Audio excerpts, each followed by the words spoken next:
মাস্টারবেশনের চরম পরিণতি সম্পর্কে আমরা গত ভিডিওতে জেনেছি।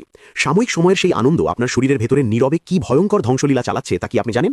আপনি হয়তো ভাবছেন এটা তো খুব স্বাভাবিক একটা ব্যাপার, কিন্তু বিজ্ঞান বলছে এই একটি কাজ আপনাকে ধীরে ধীরে একটি জীবন্ত লাশে পরিণত করছে। চলুন আজ আমরা এই অন্ধকার থেকে ফিরে আসার সম্পূর্ণ গাইডলাইন জেনে নিই। মানুষের শরীরে নিজেকে সারিয়ে তোলার এক জাদুকরী ক্ষমতা আছে। আপনি যত গভীরেই তলিয়ে যান না কেন, আজ এবং এখন থেকে যদি আপনি সিদ্ধান্ত নেন, তবে এই ধ্বংসস্তূপ থেকে ফিরে আসা সম্ভব। কিভাবে? নোট করে নিন এই 5টি ব্রহ্মাস্ত্র। নম্বর 1, মূল শেকড় কেটে দিন। আপনার এই আসক্তির সবচেয়ে বড় কারণ হলো পর্নোগ্রাফি এবং একা থাকা। আজই এই মুহূর্তেই ফোন থেকে সব অ্যাডাল্ট সাইট ব্লক করুন। একা একা দরজা বন্ধ করে রুমে বসে থাকা বন্ধ করুন। একা থাকা মানেই শয়তানের ফাঁদ। নম্বর 2, ডোপামিন ডিটক্স। সস্তা ডোপামিন নেওয়া বন্ধ করুন। সোশ্যাল মিডিয়া স্ক্রলিং কমিয়ে বই পড়া, নতুন কিছু শেখা বা বাইরে হাঁটার অভ্যাস করুন।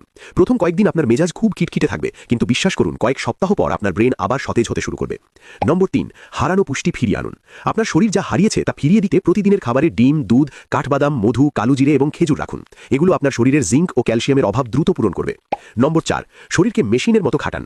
টেস্টোস্টেরন আবার বৃদ্ধি করতে ব্যায়ামের বিকল্প নেই। প্রতিদিন সকালে দৌড়ান, পুশ আপ দিন বা জিমে যান, ঘাম ঝরান। এটি আপনার ভেতরের সমস্ত ডিপ্রেশন আর স্ট্রেস বের করে দেবে। নম্বর 5, সৃষ্টিকর্তার সাথে কানেকশন। আপনি যে ধর্মেরই হন না কেন, নিজের ধর্মীয় উপাসনাগুলো নিয়মিত করুন, মেডিটেশন করুন। এটি আপনার সেলফ কন্ট্রোল বা আত্মনিয়ন্ত্রণকে লোহার মতো শক্ত করে তুলবে। প্রথম 21 দিন আপনার কাছে নরকের মতো মনে হবে। ব্রেন আপনাকে বারবার হার মানতে বলবে, কিন্তু আপনি যদি এই 21 দিন পার করতে পারেন, আমি কথা দিচ্ছি আপনি আপনার নতুন শক্তিশালী এবং আত্মবিশ্বাসী ভার্সনকে আবিষ্কার করবেন। কে কে আজ থেকে এই চ্যালেঞ্জ গ্রহণ করছেন কমেন্টে লিখুন, আমি আজ থেকে শুরু করলাম। ভিডিওটি শেয়ার করুন সেই বন্ধুদের সাথে যাদের এই মেসেজটি শোনা খুব প্রয়োজন। ধন্যবাদ।